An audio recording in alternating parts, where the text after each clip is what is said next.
기뻐하시는 또 예배의 자리에 와서 또 너무나 감사하고 축복합니다. 오늘 아직도 깨닫지 못하느냐라는 제목으로 하나님 말씀을 본문을 또 설교를 또 하도록 하겠습니다. 자, 우리 두로 지방에서 지난번에 두로 지방에서 수로보니게 여인의 딸을 이제 예수님께서 그렇게 이제 고치셨지 않습니까?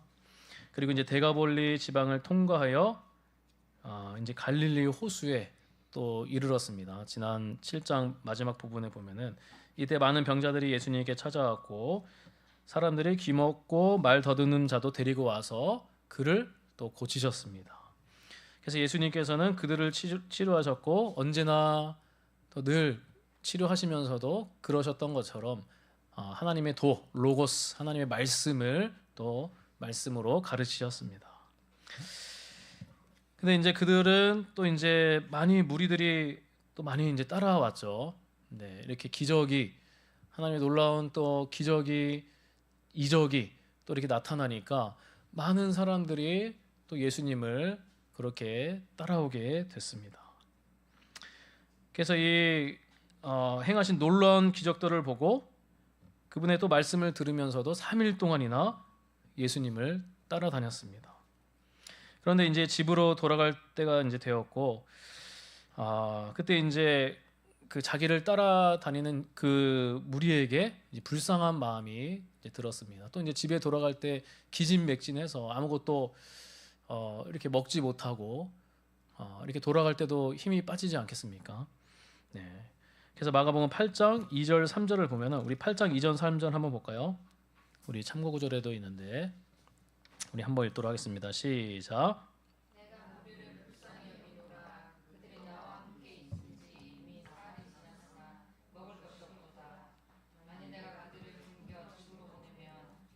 기진하리라. 그 중에는 멀리서 온 사람도 있느니라. 아멘. 자, 그런데 제자들의 이런 예수님의 마음이 있었던 거죠. 긍휼한 마음이 있었습니다. 근데 제자들의 반응은 어떻습니까? 4절에 보면은 제자들은 그들을 먹이는 것에 대해서 회의적인 또 반응이 또 있었습니다.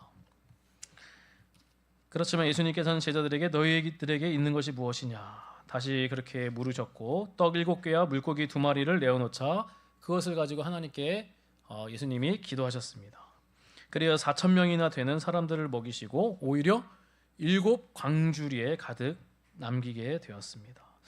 자, 우리 예수님께서는 이 무리들의 형편을 외면치 않으신다는 것이죠. 외면치 않고 그들을 불쌍히 여기시면서 놀라운 능력의 그 기적으로 그들의 삶의 문제와 어려움을 해결하셨습니다.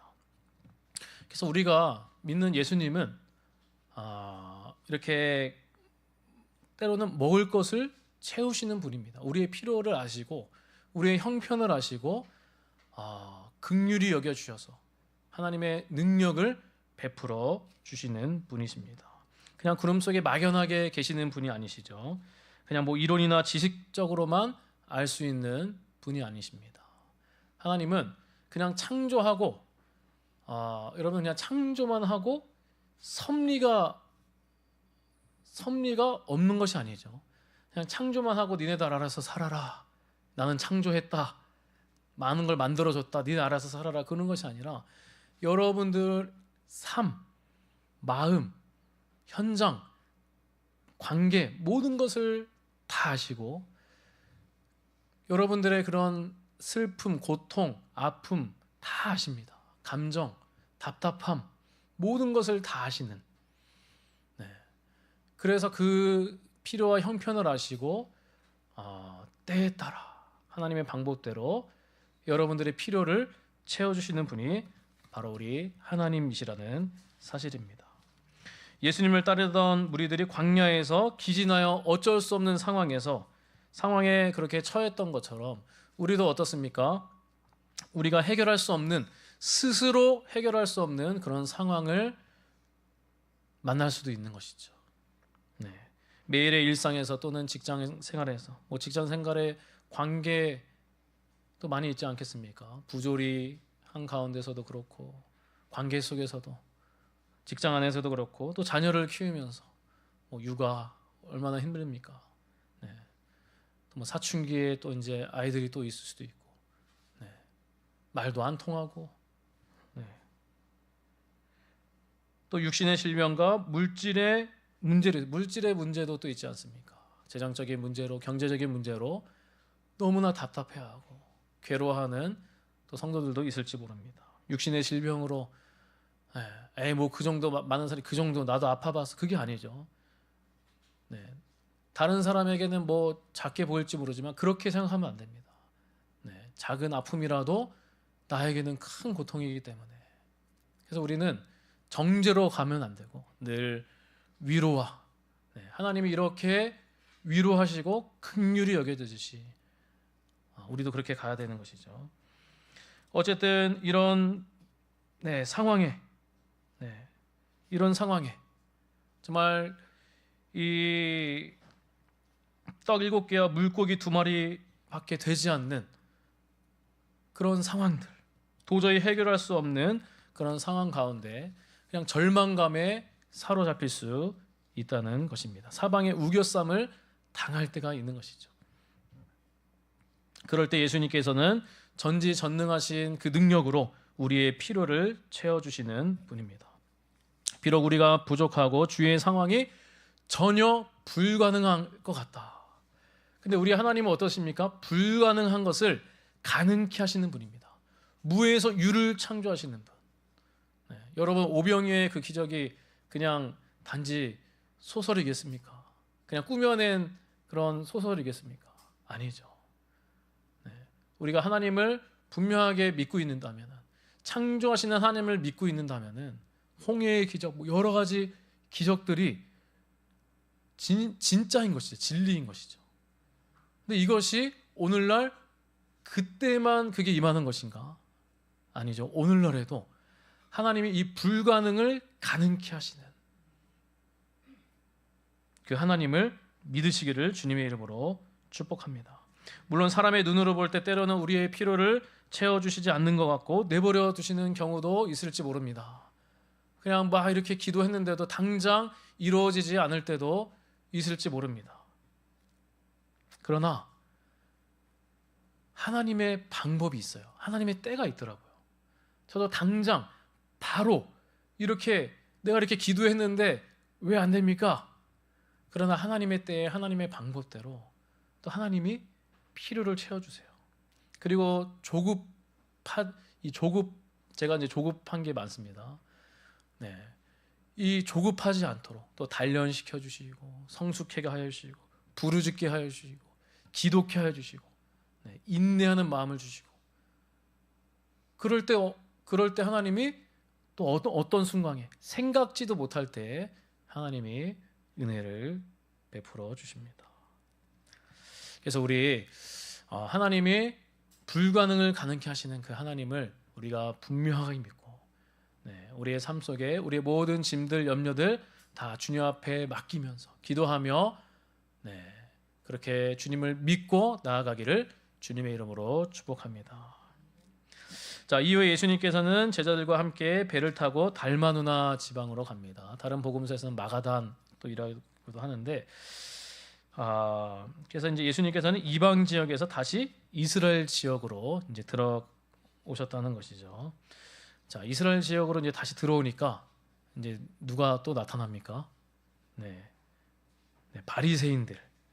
바리새인들이 나타나서 예수님을 아주 또 모욕하고 힐난하며 시험을 하면서 뭐라고 얘기하죠? 표적을 구하기를 이제 요구합니다.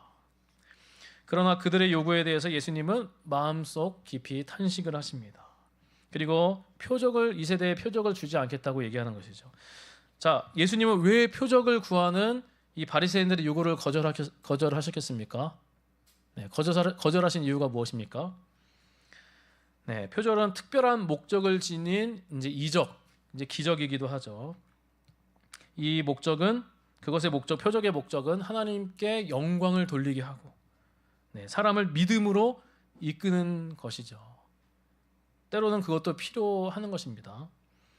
그런데 예수님은 표적 보기를 원하는 마음을 많은 사람들이 표적 보기를 원하는 마음을 정죄하시지 않습니다. 근데 다만 예수님의 신적 권위를 의심하는 자들, 막 시험하기 위해서 단순한 재미와 호기심으로 표적을 구했을 때 그것을 거부하셨다는 사실입니다. 그런 자들에게는 아무리 표적을 막 이렇게 하더라도 여전히 예수님의 신성을 부인하고 메시지를 받아들이지 않을 것이기 때문입니다. 물론 이 사람들뿐만 아니라 무리들도 그렇고 이제 앞으로도 이제 계속 그런 일들이 많습니다. 이 마가복음을 보면, 복음서를 보면은 그냥 표적만을, 기적만을 붙들고 따라오는 무리들이 있어요. 제자들조차도 그것에 이제 심취하는 경우들이 있습니다. 그래서 오늘 본문의 메시지가 또 그것인 것이죠. 네. 다 이어지는 것입니다. 그래서 예수님은 그들을 이제 떠나십니다. 네. 그리고 예수님은 제자들과 배에 올라서 이 건너편에 가십니다. 베세다인데 이 건너편에 이제 가셨는데, 근데 이제 이 제자들이 배를 급하게 이제 출발하면서 뭐를 잊어버렸죠? 떡 가져오기를 이제 잊어버렸습니다. 그래서 떡이 뭐 한 개밖에 없다, 이렇게 거기에 기록이 되어 있는 것이죠. 네. 그래서 이 떡 하나밖에 없다. 이제 이게 또 예수님이 떡을 소재로 이제 삼는 것입니다. 참 이렇게 이제 마가복음에는 이렇게 기록이 되어 있습니다. 네. 굳이 기록 안 해도 될 것 같은데, 이 떡을 소재로 삼아서 예수님이 또 제자들에게 말씀하시고 또 오늘날 우리에게도 말씀하시는 것입니다. 그래서 예수님은 떡을 소재로 삼아 제자들에게 뭐라고 얘기합니까? 바리새인들의 누룩과 헤롯의 누룩을 주의라고 경고하십니다. 이 마태복음에는 사두개인들의 누룩도 이제 포함되어 있습니다. 사두개인의 누룩. 그래서 제자들은 이제 자기들이 떡을 가지고 오지 않은 것 때문에 예수님이 이렇게 말씀하시는가, 그렇게 서로 이제 막 수군거렸는데, 떡을 이렇게 우리가 못 챙겨가지고 예수님이 저렇게 말씀하시는 건가? 네. 그런데 예수님의 말씀이 그것이 아니라는 것을 이제 제자들이 나중에 깨닫게 됩니다. 자, 이제 어찌됐든 예수님께서는 이 자신이 하신 말씀을 깨닫지 못하는 그런 제자들, 막 수근수근하고 막 잘 아직도 깨닫지 못하는, 여러 번이나 이렇게 가르치고 기적을 베풀고 이렇게 얘기를 했지만 아직도 잘 모르는 이 제자들, 정죄하시진 않습니다. 네. 뭐 바리새인들과 같이 떠나진 않습니다. 그 이유는 이따가 말씀드리지만, 네. 예수님은 제자들에게 이렇게 말씀하셨습니다. 우리 마가복음 8장 17절에서 21절 우리 다시 한번 읽도록 하겠습니다. 마가복음 8장 17절에서 21절. 우리 제가 참고 구절을 못한 것 같은데 있나요? 있구나. 네, 읽겠습니다. 시작. 예수께서 아시고 이르시되 너희가 어찌 떡이 없음으로 수군거리느냐 아직도 알지 못하며 깨닫지 못하느냐 너희 마음이 둔하냐 너희가 눈이 있어도 보지 못하며 귀가 있어도 듣지 못하느냐 또 기억하지 못하느냐 내가 떡 5개를 5,000명에게 떼어줄 때 조각 몇 바구니를 거두었더냐 이르되 12이니이다 이르시되 아직도 깨닫지 못하느냐 하시니라. 자, 예수님은 그들이 알지 못하며 깨닫지 못하며 마음이 둔하다라고 말씀하십니다. 책망을 하시는 것이죠. 자, 마태복음 16장 18절에서는 뭐라고 얘기하냐면 그거를 하나로 알지 못하며 깨닫지 못하며 마음이 둔하다, 이것을 한마디로 얘기하는데 믿음이 작은 자들아 이렇게 얘기합니다. 제자들의 믿음이 작음을 말씀을 하신 것입니다. 그들은 눈이 있어도 보지 못하고 귀가 있어도 듣지 못한다 말씀합니다. 예수님은 떡 5개로 5,000명을 먹이시고 12바구니가 남은 사건, 오병이의 사건이 있었죠. 또 떡 7개로 4,000명을 먹이시고 7광주를 남은 사건, 이 7병의 사건, 이것을 상기시키시면서 여전히 자신의 능력을 신뢰하지 못하는 제자들을 그렇게 책망하시는 것입니다. 다시 말하면은 예수님의 말씀과 그런 사역의 바른 의미를 깨닫지 못하는 것, 이 마음이 둔하고 믿음이 작은 결과, 마음이 둔해서 믿음이 작아서, 그래서 이 하나님의 나라의 이 복음, 자신의 사역들을 깨닫지 못하는 것에 대해서 이렇게 말씀하시는 것입니다. 그래서 이제 예수님이 이 제자들의 이 마태복음을 보면은 이것들을 이제 책망을 하시면서 결국에 이제 제자들이 깨닫게 되는 것이죠. 바리새인들의 누룩과 이 사두개인 이 헤롯의 누룩이 무엇인지, 이것을 주의하라고 경계하라고 하시는 말씀인지 이제서야 이제 깨닫는 것입니다. 자, 여러분들, 이 바리새인들과 헤롯과 사두개인들의 문제가 무엇이었습니까? 이 바리새인들의 누룩, 또 헤롯의 누룩, 또 사두개인들의 누룩, 우리 요거만 좀 보고 또 이어가도록 하겠습니다. 자, 여러분들, 누룩이 무엇이냐면은, 누룩이 무엇이죠? 술이나 빵을 만들 때 쓰이는 이 발효 식품이죠. 발효제죠. 발효소죠. 누룩은 빵 전체를 막 빠르게 부풀게 하는 그런 파급적인 효과가 있습니다. 그런데 이 성경에서는 이 누룩을 뭐 좋은 의미로도 쓰긴 하지만 대부분 성경에서는 부정적인 의미로 많이 쓰입니다. 그래서 부패, 좀 부정의 상징으로 그렇게 사용됩니다. 그래서 이 잘못되고 위선적인 이런 가르침, 바리새인들의 누룩, 이 가르침은 비록 작은 것일지라도, 작은 수유일지라도 누룩과 같이 사람들에게 부정적인 영향을 아주 재빠르게 악영향을 끼칠 수 있다는 것이죠. 그래서 사람들에게 영적인 순결함을 오염시킬 수 있다. 자, 바리새인들의 누룩은 어떤 누룩입니까? 율법적인 교훈입니다. 그들은 외식주의자, 아주 형식주의자였습니다. 본질이 없는, 경건의 모양은 있으나 경건의 능력이 없는 자였습니다. 전통의 얽매인 자로서 고정관념에 사로잡힌 자들이었습니다. 그들은 하나님을 진정으로 마음과 힘을 다해서 섬기는 것이 아니라 그냥 선민사상, 율법주의, 그냥 기득권 유지, 이게 뺏기면 안 되는 거예요. 그래서 그냥 자기들의 전통을 만들어서 그런 고정관념, 그래서 그것을 신봉한 사람들입니다. 자, 헤롯의 누룩은 어떻습니까? 세상의 권세와 정력을 추구하는 삶의 방식입니다. 자신의 권력을 유지하기 위해서 사람들의 눈치를 보며 소신 없이 살아가던 것입니다. 세례 요한을 죽인 것도 사람들의 눈치를 보면서, 그래서 예수님을 그냥 믿는 것처럼 생각하지만, 의지하는 것처럼 생각하지만 결국에는 위험한 순간에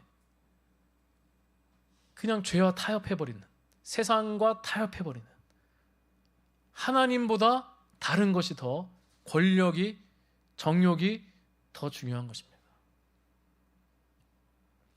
자, 사두개인들의 누룩은 무엇입니까? 합리주의, 세속주의였습니다. 부활과 내세가 없다고 주장을 합니다. 그들은 자기들의 편함과 육신의 안락을 위해서 세상의 권세와 타협한 것입니다.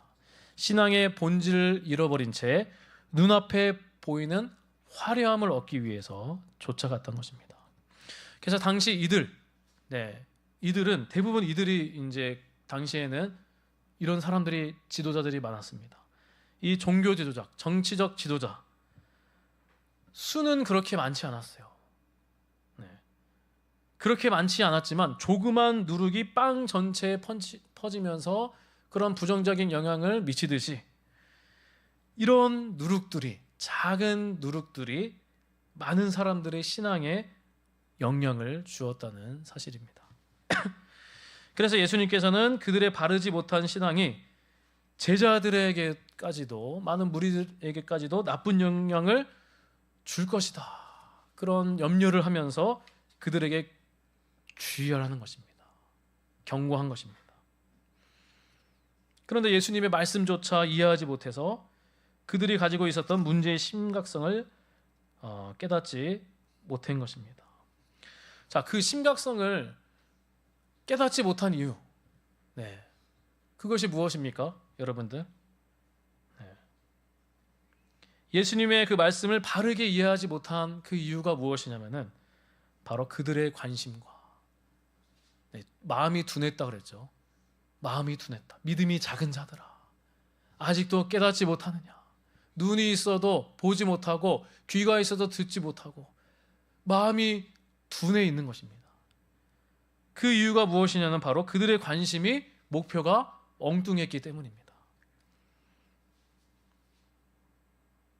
그래서 그들의 늘 관심은 이 복음서 전체를 보면은 이 제자들조차도 다른 사람들보다 높아지는 것에 늘 관심이 있었습니다.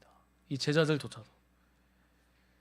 자, 무리들조차도 그렇고 바리새인들조차도 그렇고 제자들 역시도 다른 것에 목표가, 내가 생각하고 있는 것이, 내가 붙잡고 있는 것이 다르다는 것입니다. 네. 예수님도 붙잡고 있지만 다른 것과 겸하여 섬기고 있다는 것이죠. 그들의 신앙은 기복주의적 그런 신앙이었습니다.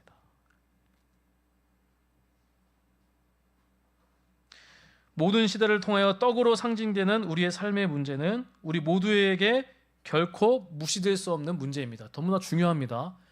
여러분들, 이 먹고 마시는 것 저도 중요하게 생각합니다. 그게 없으면 어떻게 합니까? 그래서 일을 해야 되고 돈을 벌어야 되고 또 먹어야 되고 입어야 되고 살아야 되고 우리가 살아야 하지 않겠습니까?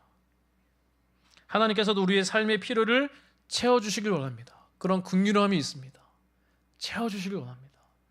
기진맥진했을 때, 우리가 힘들 때, 배고플 때, 주저앉을 때 하나님은 외면치 않으시고 여러분들과 저 여러분들의 기도를 들으시고 필요를 채워주십니다.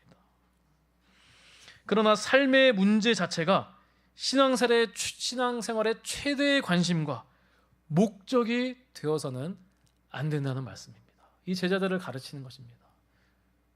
네, 오늘 본문에서. 그렇게 되면은 우리들도 제자들처럼 마음이 둔해질 수 있습니다. 자, 어떻게 됩니까? 무언가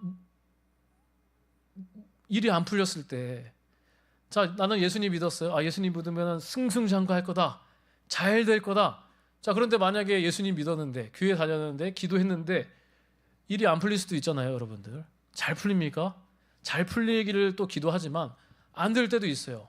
하나님이 그렇게 고난의 길을 가게 하실 때도 있습니다. 근데 우리의 시험 감당할 만한. 근데 일이 안 풀렸을 때 그냥 기복주의로, 그리고 무조건 주님이 다 해주실 것이다, 이 방향을 잘못 잡고 있으면은 나중에 일이 잘 안 풀렸을 때, 내가 뭔가 몸이 아팠을 때, 뭔가 안 됐을 때 실망하고 허탈하고 서운하고, 그리고 그 다음에 단계가 무엇입니까? 그리 괴롭게 됩니다. 절망하게 됩니다. 그리고 그 다음 단계가 원망입니다. 분노가 생기고. 이스라엘 백성들이 그러지 않았습니까? 언제는 이렇게 막 노예 해방이 됐을 때 얼마나 애굽에서 그렇지만 뭔가 좀 안 됐을 때 지도자들을 원망하고 분노하고 그렇게 걸어가지 않습니까? 그리고 마음이 둔해졌을 때 어떻게 됩니까, 여러분들? 마음이 둔해졌을 때 누룩이 들어옵니다. 누룩이. 네. 잘못된 누룩이. 바리새인들의 누룩, 헤롯의 누룩, 사두개인들의 누룩.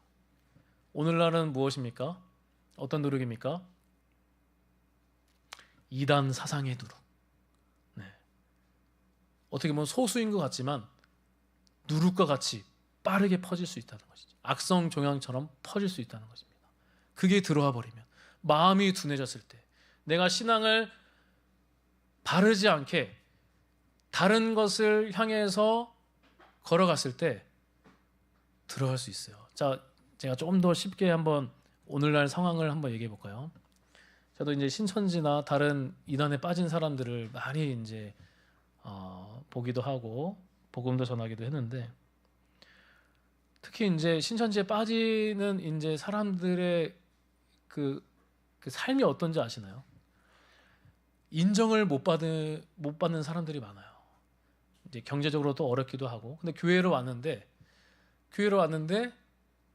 인정도 잘 안 해주는 것 같아요. 그리고 뭐 여기서 좀 뭐 이렇게 도와주는 것 같으나 도와주지도 않는 것 같고, 잘 될 것 같으나 그냥 뭔가 어떻게 보면 또 기복주의이기도 하죠. 그게 뭐가 안 돼요. 안 되니까 어느 것을 찾습니까? 그때 누룩이 들어옵니다. 누룩이 들어올 때 그곳에서는 어떻게 공격하냐면은, 일로 오시면은 내가 다 인정해주겠다. 장로로 세워주겠다. 돈을 주겠다. 너 아주 승승장구하게 리더로 세워주겠다. 다 그럽니다. 성경 공부만 해라. 누룩이 확 들어옵니다. 얼마나 좋습니까? 와, 여기서 막 배우는 것도 무료고. 그러니까 이 청년들이든 많은 사람들이든 그 누룩 확 마음이 둔해지니까 교회 내에서는 뭔가 사랑, 위로. 그래서 이제 교회도 잘해야 되는 것 같아요. 저는 교회도 정말 잘 가르치고 너무 정죄하지 않고 사랑으로 품고 또 센스 있게 세심하게 목회자와 우리 교역자들과 우리 성도들도 잘 품어주는 것도 필요해요. 또 복음을 잘 가르치고. 어찌됐든 사탄의 방해들도 있겠죠. 그러면서 이 누룩이 확 들어와 버리니까 확 끌고 갑니다. 그래서 이제 신천지에 빠지는 사람들도 있는 것입니다. 그래서 저는 그들을 이제 빠진 사람들 있어요. 그들을 위해서 저는 기도합니다. 다시 돌아올 수 있도록.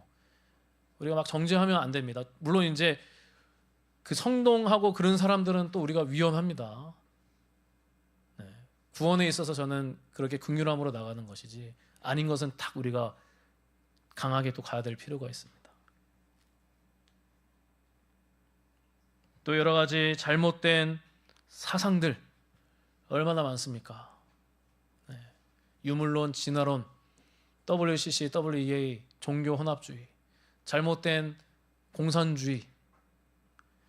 이 진화론과 유물론 결국에는 다 이렇게 공부해 보면은 쭉 가면 사회주의, 공산주의 사상입니다. 이런 것들이 이제 들어와 버리는 것이죠. 한번 잡히면은 빠져나오기가 쉽지가 않다는 것이죠. 어쨌든 거짓 사상들, 이단의 사상들, 잘못된 가짜 복음, 복음이 아닌 것들이 마음이 둔해졌을 때 들어올 수가 있다는 것입니다. 자, 이러한 위기의 상황에서 우리가 할 수 있는 것이 무엇입니까? 자, 여러분들 무엇이겠습니까? 자, 우리 마태복음 6장 33절 우리 한번 보도록 하겠습니다. 참고 구절 있나요? 네, 우리 함께 읽도록 하겠습니다. 시작. 그런즉 너희는 먼저 그의 나라와 그의 의를 구하라. 그리하면 이 모든 것을 너희에게 더하시리라. 아멘. 그런즉 너희는 먼저 그의 나라와 그의 의를 구하라. 그리하면 이 모든 것을 너에게 더하시리라. 자, 먼저 그의 나라, 하나님의 나라죠. 하나님의 나라는 하나님의 통치, 하나님의 다스림이십니다. 네. 그리고 하나님의 의는 무엇입니까? 하나님과의 관계를 또 의미합니다. 우리는 세속주의와 기복주의 그리고 물량주의에 사로잡히지 말고 하나님의 통치와 다스림이 우리에게 임할 것과 또 하나님과의 온전한 바른 관계를 우리의 최고의 관심과 최고의 목표로 삼아야 한다는 것이죠. 생명의 떡이신 예수님이 이 땅에 오심으로 말미암아 하나님의 나라가 이미 임했습니다. 그래서 예수님을 나의 주, 나의 구원자, 예수님의 주되심을 인정하는 자는, 그분을 인정하는 자는 이 땅에서 죽어서도 하나님의 나라, 천국을 경험하지만 이 땅에서도 하나님의 나라를 경험합니다.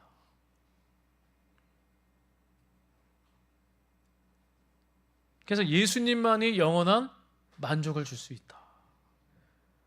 우리는 생명의 떡이신 그분을 통해서 언제나 줄이지 않고 풍족할 수 있다는 사실입니다. 우리 마지막 로마서 14장 17절, 이게 참고 구절에는 제가 못 적었는데요. 우리 주보 보면서 있는데 로마서 10장 17절 우리 읽도록 하겠습니다. 시작. 하나님의 나라는 먹는 것과 마시는 것이 아니요 오직 성령 안에 있는 의와 평강과 희락이라. 아멘. 그래서 우리가 이 먹고 마시고 중요합니다, 여러분들. 먹고 마시는 거 중요합니다. 잘 먹고 잘 사는 것이 우리가 또 중요하기도 합니다. 그렇게 또 살아야 되는 것이죠. 하나님의 공급하심을 필요를 채우며 나아가야 되는 것입니다. 네. 그런데 그 이상 그것만 우리가 바라보면 안 되는 것이죠. 그것이 혹시나 여러분들 없으면 어떻게 됩니까? 없으면은 좀 부족할 수 있어요. 자, 여러분들 사도 바울의 삶이 어떻습니까?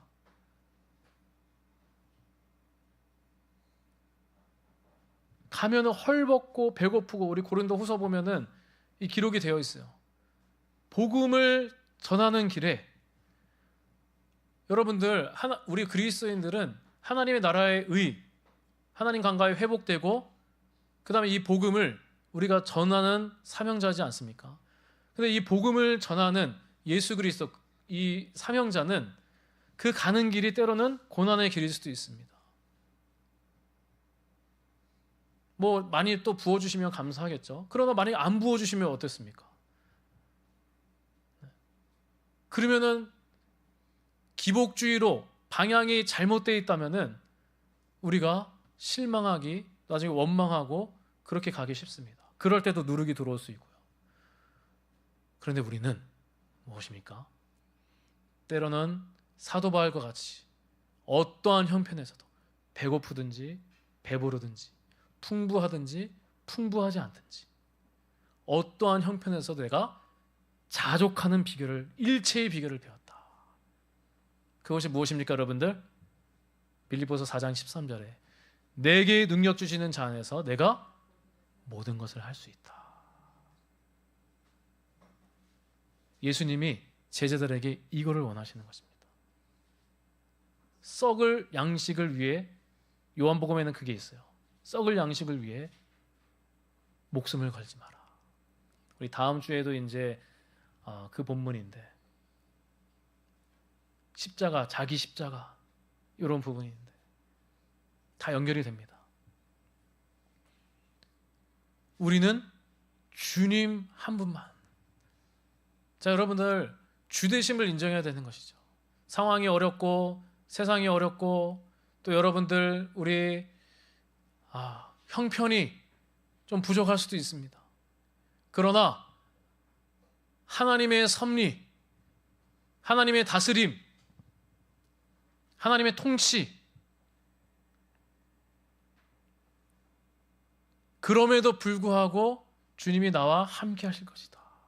사망의 음침한 골짜기를 갈지라도 내가 해를 두려워하지 않을 것은 무엇입니까? 주께서 나와 함께 하심이라. 주의 지팡이와 막대기가 나를 안위하시나이다.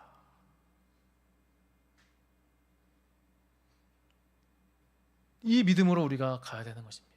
이 믿음으로 갈 때 여러분들 흔들리지도 않고 누룩에 빠지지 않고 하나님이 또 보호해 주십니다. 네.